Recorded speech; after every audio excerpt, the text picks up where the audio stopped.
Hi, this is Steph with Belladonna Dyes, and today we're going to make an Aurora Borealis inspired shirt, and this is the second one.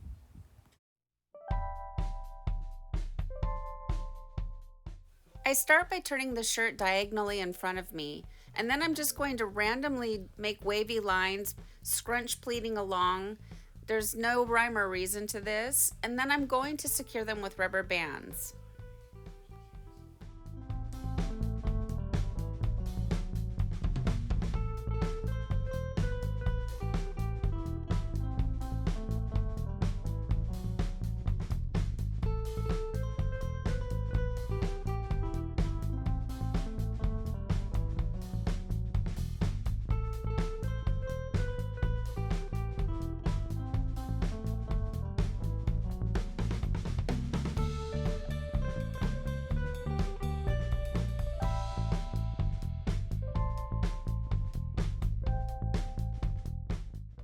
I want to take a moment to say thank you to all of you that watched the first Aurora Borealis. You all had a lot of really good suggestions, and I kept all of that in mind while I was working on this shirt. So again, thank you very much for your feedback. I really appreciate it.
As I'm working on this shirt, I'm just going with the flow. I'm letting the shirt dictate to me what it wants to be. And on each of the ends, I'm going to scrunch those down and secure them with rubber bands.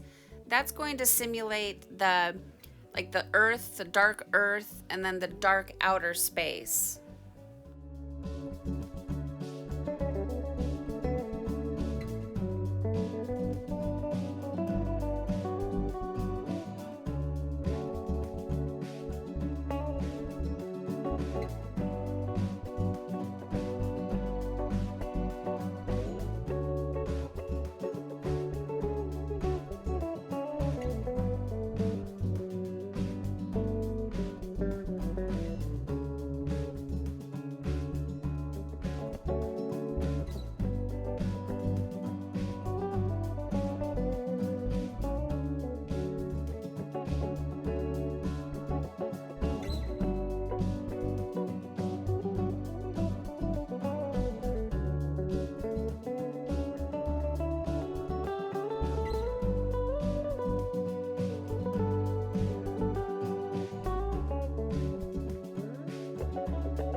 Build yourself some sort of barrier to hold back the ice.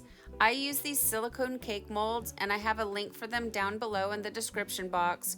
You could also use cardboard, or foil works really well.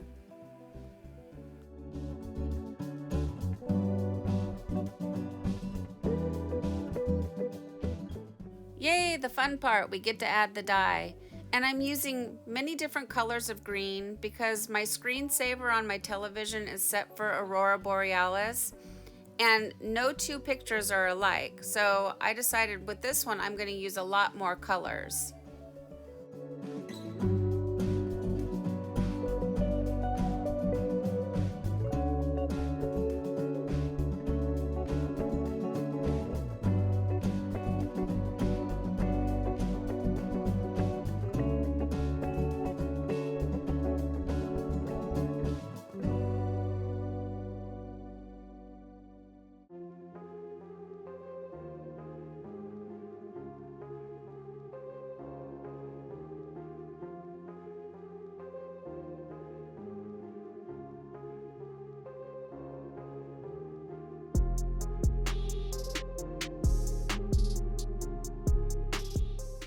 What the heck? Seafoam isn't this dark.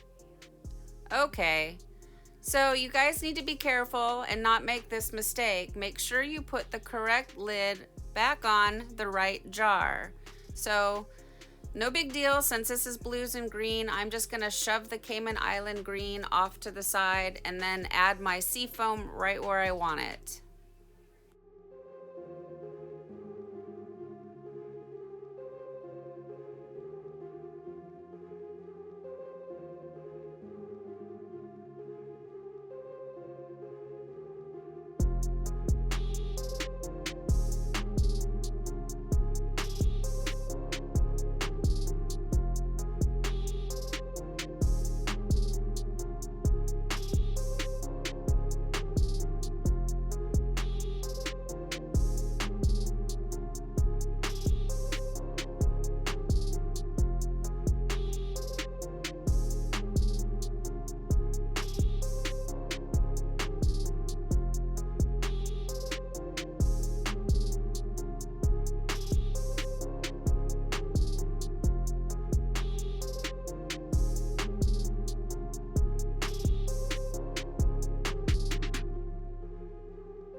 Add a generous layer of ice, and I want to point out that this shirt is being dyed flat.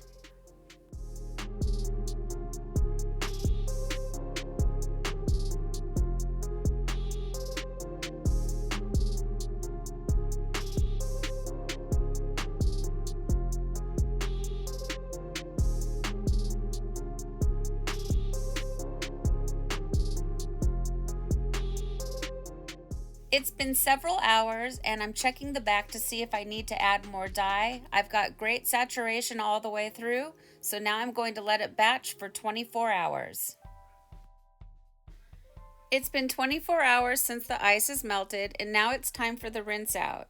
You want to start by using cold water, and that's going to rinse away any soda ash that might still be reacting within the shirt, and gradually increase your water up to hot and rinse until the water runs pretty much clear. From here, I take it to the washing machine. I do a hot water cycle. I do a second hot water cycle using Synthrapol, and that's a textile detergent that I get from Dharma. I do a third hot water cycle using Millsoft, and Millsoft brings softness back into the fabric after the dyeing process, and I also get that from Dharma. And then you're going to throw it into the dryer, and we'll come back and we'll see our results.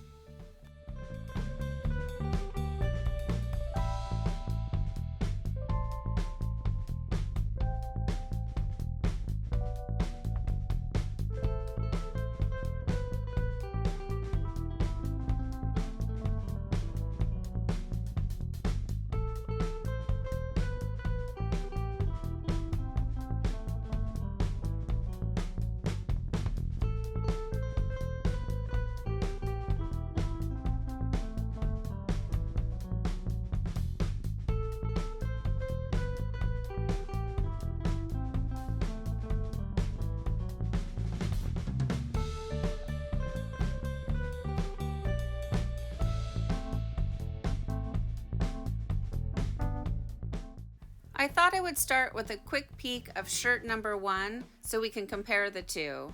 Shirt number 1 was dyed on an incline, shirt number 2 was dyed flat. So here it is, guys. Here's our shirt after it's been washed and dried. And I really love this color combination. I love purples and greens together. The navy blue is a nice touch. The chartreuse might be a little too much. I really like the little hints of seafoam. You don't see much of it. So I think in the next one I'm going to use a lot more seafoam. It gives that more of a glowing effect. Overall, I'm really pleased with this shirt. What do you guys think? Please leave me some comments down below. Thank you so much for watching. Please subscribe, leave a thumbs up, and click the bell for future uploads. And remember, have fun tie-dyeing.